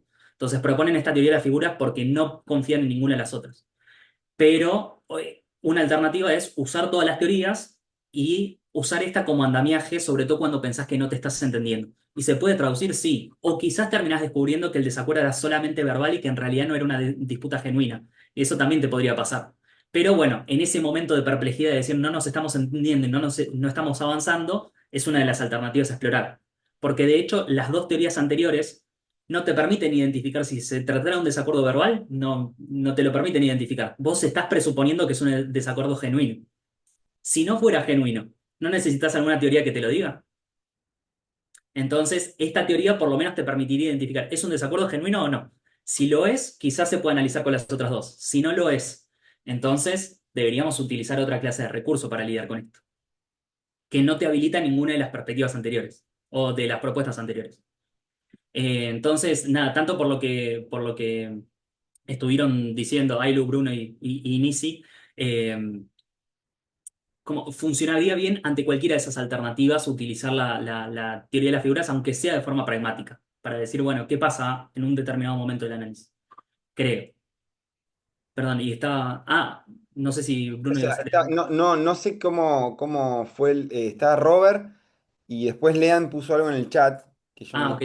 pero es más para vos, pues yo no sabría qué decir. Si Así que quieren, a vos. leo primero la de Lean, que va más en línea con lo que venían diciendo. Lean dice en el chat, tenía una duda similar. Si uno sigue la propuesta de sobre la certeza, ¿no es un poco trivial la distinción entre una teoría de las proposiciones bisagra y de las figuras? Eso pregunta Lean. Bueno, no porque, o sea, en principio el propio Wittgenstein plantea la diferencia. O sea, por un Sí, lado, sí, vos sí. podés tener certezas básicas que tienen un lugar como bastante más proposicional y las figuras son algo más como que afecta directamente la imaginación de una determinada persona o el modo de comprensión acerca de un determinado área, su modo de representarse las cosas en un determinado área. Entonces, o sea, están propuestos para cosas diferentes. Las bisagras están para poder Sí, eso habilitar sí. prácticas de evaluación de, mm, de evaluación y de revisión de creencias y las figuras o las imágenes están para poder estructurar tu comprensión en determinado dominio. Pero al margen de eso, ¿se podría hacer alguna especie de traducción? Depende, pero el problema es que los principios bisagra suelen tener un estatus separado y fundamental dentro de un marco epistemológico y las figuras no. Las figuras son simplemente una especie de metáfora implícita que vos tenés en la cabeza acerca de un determinado campo de dominio. No tiene nada de fundamental necesariamente. Simplemente es una clave interpretativa que podría moverse si vos la vieras. En cambio, la Claro, certeza sí. se supone que no es revisable. Ahora, vos Sí, proponés que las certezas son revisables, entonces en tu marco podría ser. Pero eso sí, es sí, porque sí, tu sí. teoría Por- dice. Tengo una lectura particular sobre la certeza, pero sí, o sea, entiendo que no se solapen los conceptos, pero no puede suceder que si uno lee, sobre todo no tanto con cuando él aborda la certeza, sino cuando aborda las figuras, pareciera presuponer todo el tiempo, eh, y de hecho lo hace, un marco a partir de bisagras, pero de ciertas bisagras que son, es como una especie de concepto medio pragmático, me sale decir, como una especie de instrumento. Él mismo dice que, bueno, inclusive en muchos desacuerdos o en muchas situaciones uno no formula eh, lingüísticamente las bisagras. Simplemente uno tiene una forma de vida y tiene usa ciertas figuras para jugar ciertos juegos de lenguaje, y en ciertas circunstancias afloran esos compromisos bisagras de una forma un poco cuñana, como bueno, jamás nos dimos cuenta que estábamos en este paradigma. Surge otro paradigma y bueno, ahí sí tengo este compromiso bisagra o esto para mí es una certeza. Eh, entonces, en ese sentido, no en el sentido de que se solapen como conceptos. Ok, o sea, te doy una respuesta wittgensteiniana a esto. Tanto la idea de las bisagras como la idea de las figuras son, valga la redundancia, figuras. Y te sirven para destacar aspectos diferentes de la formación del sistema de creencias. Entonces, aunque sea por eso, porque si vos pensás que un concepto tiene que tener validez universal, que es algo que Wittgenstein nunca te aceptaría, entonces ahí vos podrías decir, ah, es trivial usar tal concepto o tal otro, si se pueden traducir uno por el otro, puede ser. Pero el tema es que si los dos son metáforas que te sirven para enfatizar cosas diferentes, quizás del mismo elemento de un sistema de creencias, entonces ya te sirve hacer la distinción. Podría ser, ¿eh? O sea, yo no digo que no se pueda traducir uno por otro, pero el tema es que para eso deberías presuponer que hay traducciones universales para conceptos y que todo concepto tiene validez al margen de lo que destaque o de lo que enfatice. Entonces, me parece que alguien wittgensteiniano te diría, bueno, no, las metáforas sirven para enfatizar determinadas cosas y oscurecer otras. La metáfora de la bisagra te sirve para decir esto está fijo, no se mueve y, ¿cómo es? Y sirve como de base para tales otras cosas que sí se mueven. Y la metáfora de las figuras te sirve para decir, esto te sirve para representar cosas de una determinada manera y no necesariamente tiene las implicancias de la metáfora de la bisagra. Entonces, sí, quizás es trivial porque los mismos elementos deberían ser identificados como las dos. De hecho, eso quizás te permitiría pasar, una vez que ya identificaste una figura, a la teoría de los compromisos bisagra, eso es posible. Pero, pero bueno, creo que la respuesta iría por ese lado. No sé si es trivial de todas maneras plantear la distinción entre ambos conceptos. Pero bueno, no sé, ¿eh? No, tampoco es que estoy seguro. No, no, no, igual banco el pluralismo a muerte, solamente para eso, contraponer esas dos teorías, pero No, banco, banco. fantástico, fantástico. Gracias. Robert, Yo me sumo, Nacho, porque se dio espontáneamente hacer una tanda de preguntas ahora y aprovecho para felicitarte por la claridad meridiana de la presentación. Te voy a pedir después que me digas cómo armaste una presentación tan linda, además de didáctica, pero bueno, eso después me mandás por privado. No, mi duda iba un poco en la misma línea, porque en principio pensaba que estaba alejada, pero no, ya recién Lean lo aumentó a Kuhn y de alguna manera me parece que la preocupación general es cómo distinguir entre desacuerdos genuinos y meramente verbales. La pregunta concreta sería, ¿las diferencias entre stanzas para vos generarían una inconmensurabilidad kuhniana? Por ahí es algo que se trató específicamente en la bibliografía o no, pero yo veo que ahí esos conceptos son inescindibles, o sea, desacuerdos profundos e inconmensurabilidad. No sé cómo lo ves vos. bien. Primero, hay una... Perdón, 2 segundos. Aprovecho y... Dale. Ahí está. Pues estaba medio en la penumbra. Ahí está. Bueno, punto número uno. Hay un artículo de Rowbottom que está en la misma compilación que está el de Rowbottom y bueno que había mencionado antes, que hace una comparación entre stanzas y paradigmas kuhnianos, concretamente con la noción de matriz disciplinar. Básicamente plantea que la única diferencia relevante es que la matriz disciplinar es aceptada por muchas personas y lo característico es que una comunidad científica lo adopte y una stance tiene que ver más con una cuestión de tomar un compromiso individualmente y suele tener una adopción más personal. Pero lo salieron a matar por eso. Entonces le salieron a argumentar que no tenía nada que ver, eh, que hay muchas diferencias entre matrices disciplinares y estancias y demás. Pero bueno, Se em, impone la discusión de ese paper en filo especial, no sé si lo pensaste ya. sí, no, está buenísimo porque el tema es que hay que explicar todo lo de stances antes, entonces es Claro. medio problema. Pero bueno, ponele, una de las características de las stances que no mencioné es que para Van Fraasen ya desde el principio tendrían que resistir revoluciones conceptuales, las stances. Porque Ujú. dice, bueno, el empirismo es una stance para él. La stance empirista resistió revoluciones conceptuales a lo largo del tiempo y es una actitud sostenida al margen de que nuestras creencias cambiaron mucho.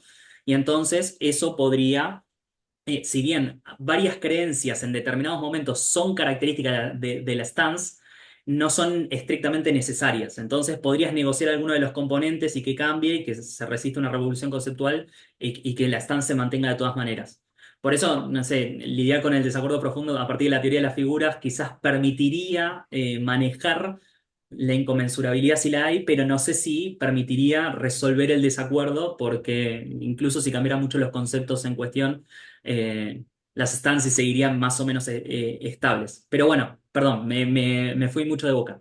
Eh, ahora, eh, para mí, en última instancia, el concepto de stance tiene que ir ligado a alguna clase, sobre todo si las stances son básicas en algún sentido importante para el sistema de creencias de un agente, tienen que ir ligadas a algún concepto de inconmensurabilidad. El tema es que para mí, por lo menos es mi posición y la de Lean forzado por un articulito que escribimos hace un tiempo, eh, justo en el caso del realismo y el antirrealismo, no solamente, no todo lo que hay para decir es que haya una stance metafísica y una stance empirista que estén completamente contrapuestas, sino que hay algunos compromisos compartidos que les permiten participar de la discusión. Entonces, el hecho de que hay algunos compromisos compartidos hace que no sea enteramente inconmensurable, digamos. Claro. Si tuvieran stances completamente opuestas, vos decís, bueno, un metafísico radical contra un empirista radical, y ahí sí diría, hay alguna clase de inconmensurabilidad cuñana. Pero justo en el debate, para participar de este debate, por ejemplo, tenés que aceptar cosas básicas como tener cierta deferencia por la actividad científica. Si vos no pensás que la ciencia le va bien, no participás de esta discusión. Entonces, eso ya es un compromiso compartido que aminora un poco el desacuerdo y que sirve como puente entre quienes sostienen perspectivas bastante diferentes. Pero bueno, eso es simplemente por las características de este debate, no porque lo implique la noción de stance. La noción de stance para mí te lleva más a alguna clase de inconmensurabilidad que no. El tema es que, como nuestras vidas epistémicas son muy complicadas, podés tener stances más o menos compartidas con otras personas, creo. Eh, Gracias. ahora digo bien por qué, porque me falta poquito. Perdón que me estoy yendo con el tiempo. Ahora ya termino, pero así, sobre todo abrimos la charla. Pero bueno, no sé si respondí. Sí, espectacular. Gracias, Nacho. No, por favor. A todo esto, menos mal que tengo pantalla compartida, porque de fondo tengo un fantasma, no sé qué onda, está con la luz. Bien, así que si lo ven, tengo. Bueno, eh, bien, entonces, teniendo en cuenta esto, ¿sí?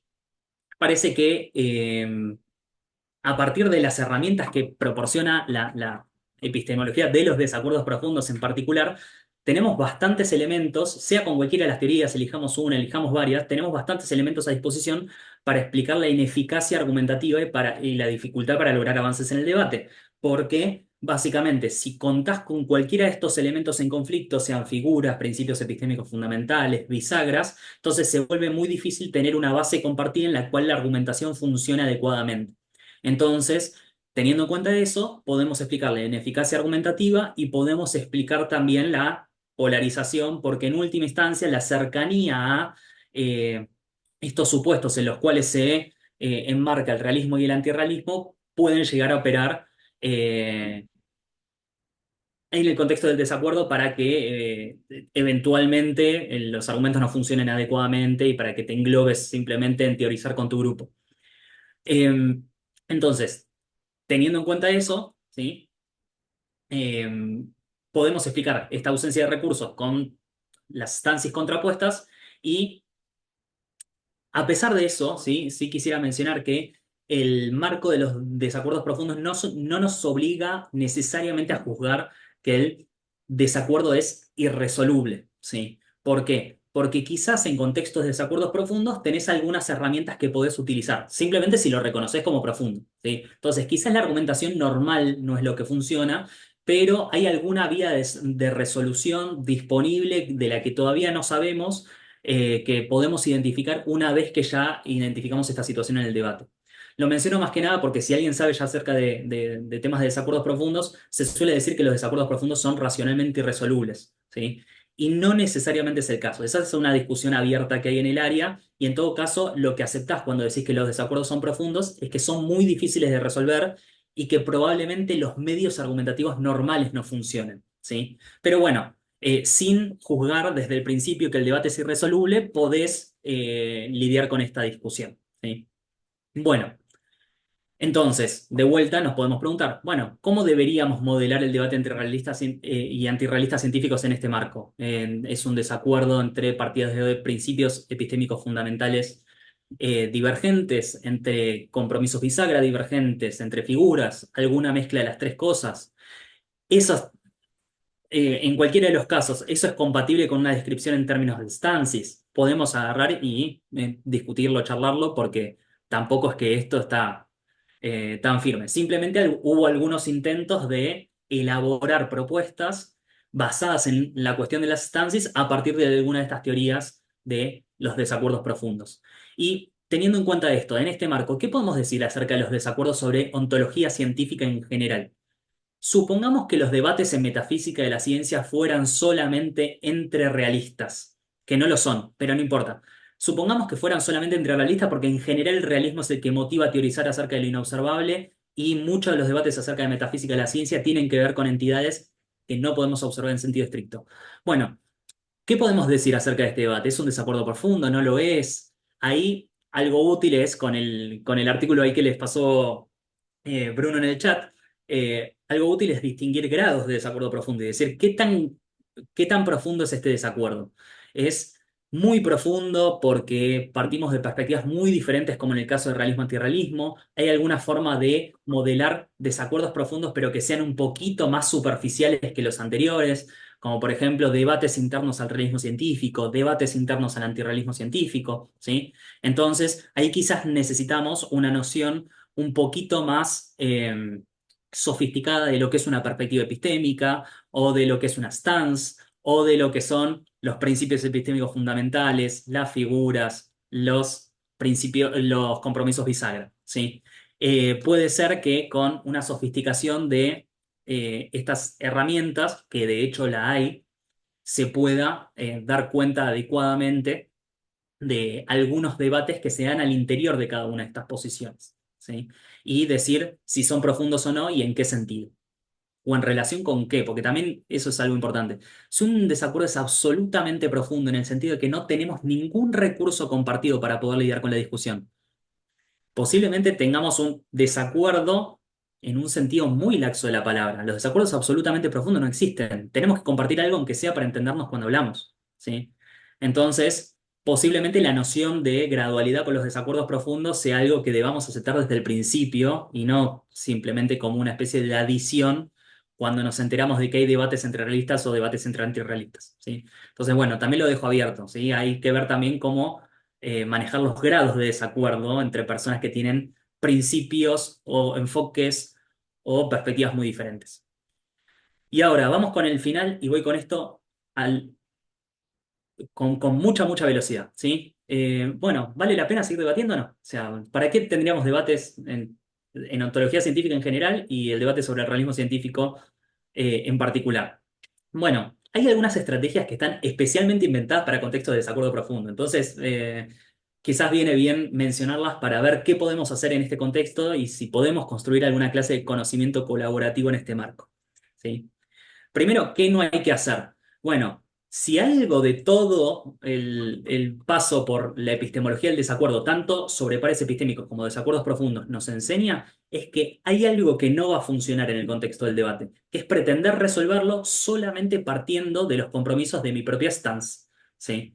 Si yo pretendo que los compromisos de mi propia stance sean completamente aceptables para la otra parte, y posiblemente no logre mucho porque los argumentos que lance solamente van a valer para mi posición y las piezas de información que puedo tirar acerca del debate, por ejemplo, qué pasó en la historia de la ciencia, si la ciencia es exitosa o no, solamente van a ser vistas como información o a lo sumo evidencia parcial para tomar una posición en la discusión, pero no te va a permitir decidir si alguien está en lo cierto o no. Deberíamos renunciar a esa pretensión de argumentar normal y pretender que todo va a estar bien, ¿sí? Ahora, ¿hay cosas para hacer? Creo que sí, ¿sí?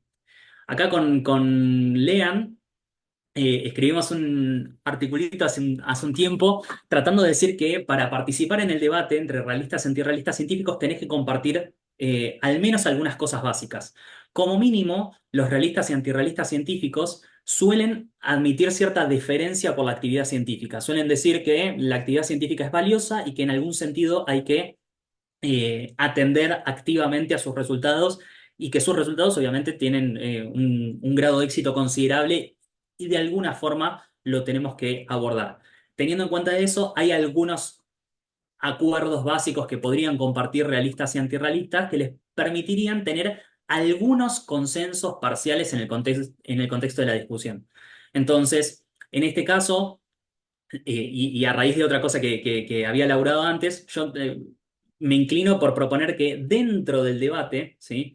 Hay una stance del realismo científico y una stance del antirrealismo científico que son versiones un poquito más acotadas de la stance metafísica y de la stance empirista, ¿sí? Que lo que hacen es sumarle una política epistémica adicional a aquellas en las que están desacordando. Entonces, la stance del realismo científico no solamente te comanda a teorizar acerca del inobservable, sino que también te incita a seguir la práctica científica como modelo de investigación. Y la stance del antirrealismo científico te prohíbe teorizar acerca del inobservable, pero también te manda a fijarte en la práctica científica como modelo de investigación. Entonces, en este sentido, si bien seguir la práctica científica no significa lo mismo para realistas y antirrealistas, sí podés tener algunos acuerdos parciales a los que puedas llegar en el transcurso de la discusión. Y de hecho ya sucedió.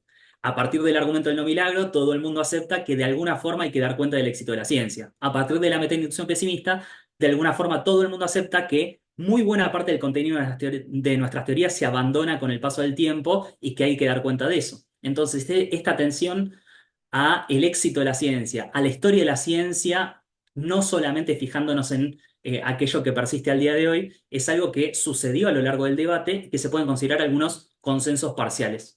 Hoy en día nadie mantendría una posición que no acepte estas cosas básicas acerca de la ciencia.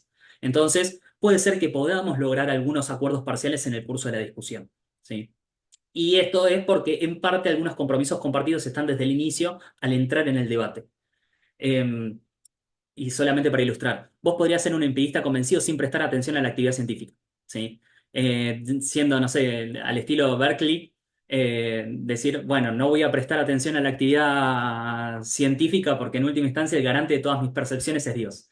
Y eso es una forma de empirismo y sí, probablemente. Van Frase lo menciona como empirista cuando trata de formular su propia posición. Pero parece que su propia posición metafísica no le está prestando demasiada atención a la práctica científica. ¿Podría ser un metafísico convencido que no le presta atención a la ciencia? Sí, también. Sí. El tema es que dentro del debate no están las posiciones metafísicas o empiristas que no le presten atención a la ciencia. Entonces, quizás ese punto en común sea relevante para, en el contexto del desacuerdo, generar acuerdos parciales. En segundo, Pero tengo, sí. perdón, una cosita ahí. La sensación de que en general los empiristas, o sea, bueno, eh, para acá de Van Frasen, no tan antes, ¿no? Le prestan atención en un sentido de, bueno, esto de dejemos a la ciencia hacer. Entonces es medio capcioso decir que ambos se comprometen en el mismo nivel en el ejercicio de la ciencia. Quizás no se comprometen del mismo modo, ¿eh? O sea, sí mandan a prestar la atención. O sea, un empirista como típicamente le presta atención a la ciencia desde un punto de vista metodológico y en el caso de la stance metafísica normalmente también eh, admiten cierta deferencia por la ciencia en cuanto al contenido, ¿sí? En cuanto al contenido de nuestras creencias acerca de qué hay en el mundo. Pero posiblemente haya muchas diferencias en el modo de apropiarse de la ciencia. Pero el hecho de que lo hagan al menos hace, o por lo menos eh, propusimos en algún momento, al menos hace que tengan algunos consensos básicos. Eso no significa que acuerden en todo, ¿eh? No, posiblemente propongan cosas muy distintas acerca de cómo tomar seriamente la actividad científica. Pero el hecho de que lo haga te obliga a aceptar algunos hechos básicos acerca de su práctica, de su historia. Entonces es eso, es un compromiso muy mínimo, o sea, es un acuerdo muy, muy, muy básico y no dice casi nada sustancial, pero algunas cosas sí, que surgieron en el contexto del debate. Entonces a eso me refería, pero tenés razón, ¿eh? O sea, estrictamente no es el mismo compromiso, simplemente significa que le están dando bola seriamente a la ciencia cuando podrían no hacerlo. Pero posiblemente Claro, tanto. porque para decirlo desde el lado del nivel metafísico,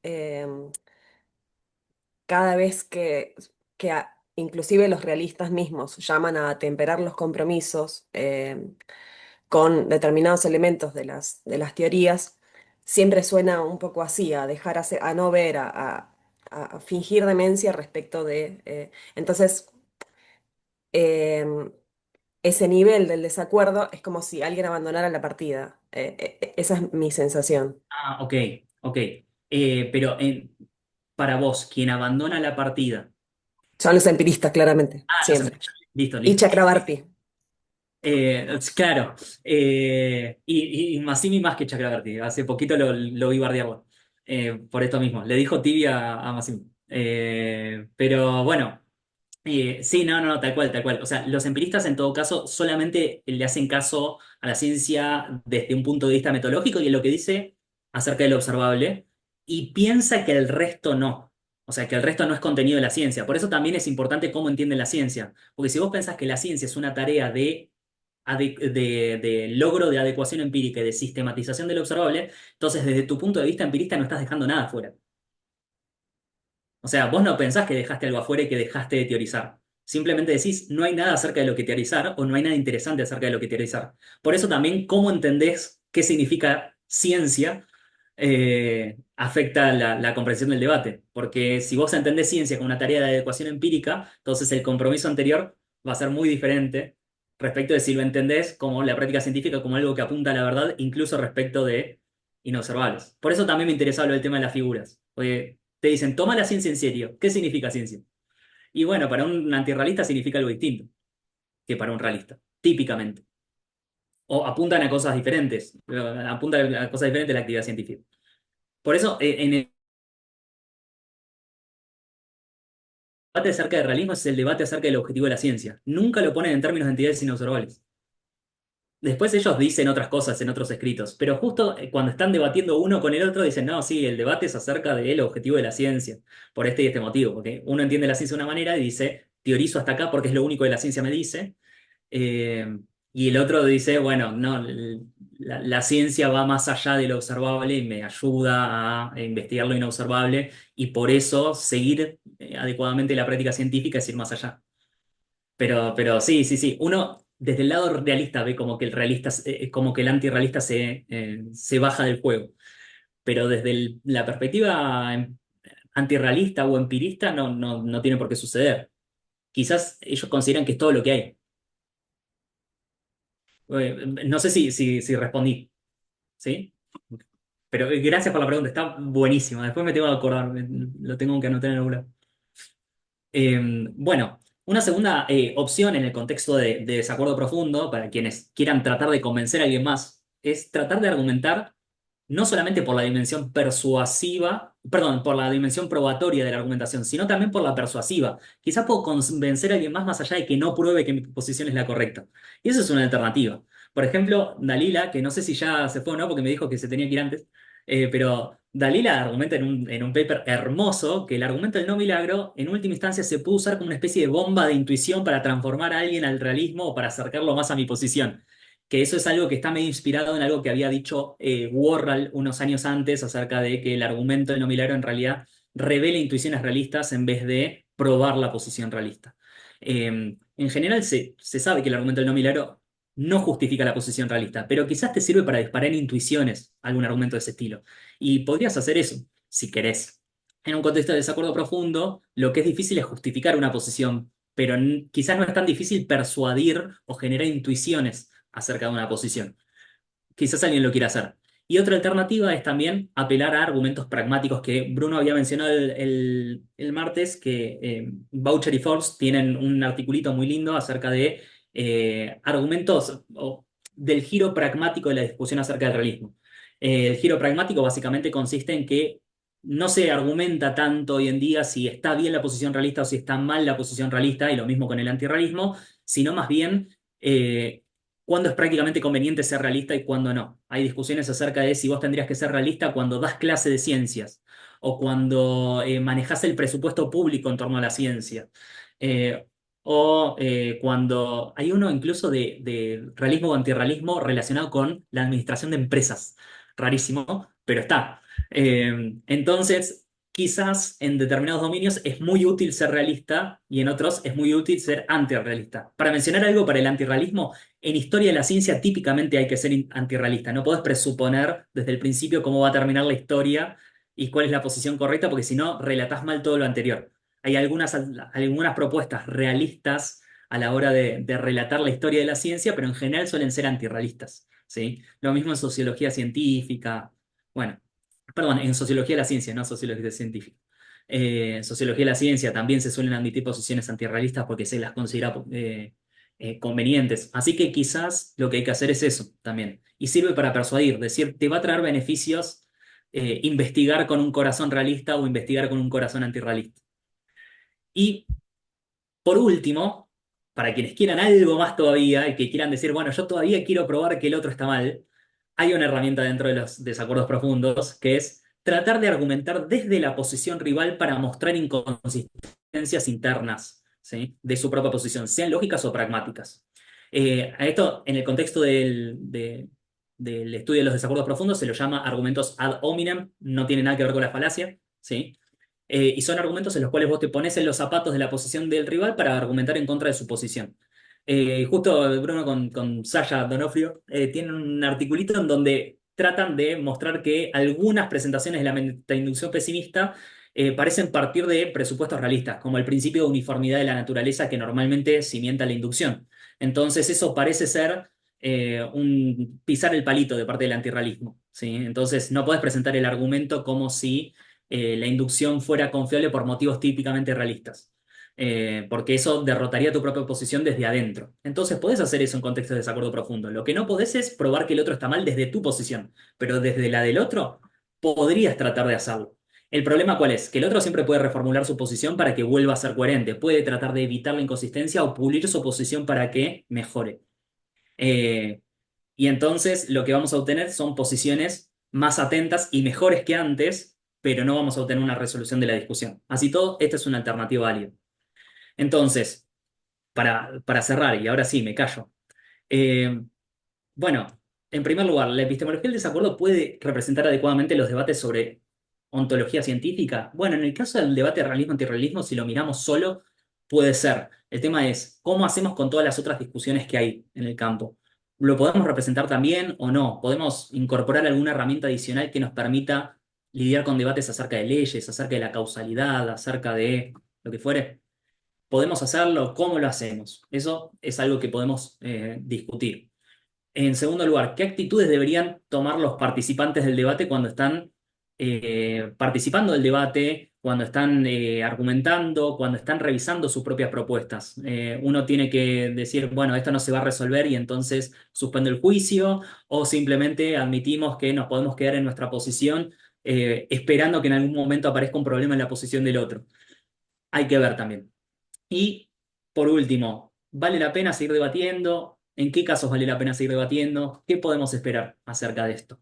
Bueno, al menos respecto de estas cosas, creo que la epistemología del desacuerdo puede decir algo, ¿sí? No sé qué, pero bueno, ustedes ya me dirán si más o menos les convence o no. Así que bueno, ahí por las dudas les dejo mi mail, así que me mandan si quieren averiguar más de esto, si quieren meterse a la secta de los desacuerdos en ontología científica. Y bueno, cualquier cosa, obviamente, seguimos charlando. Yo voy a seguir estando dando vueltas por acá, así que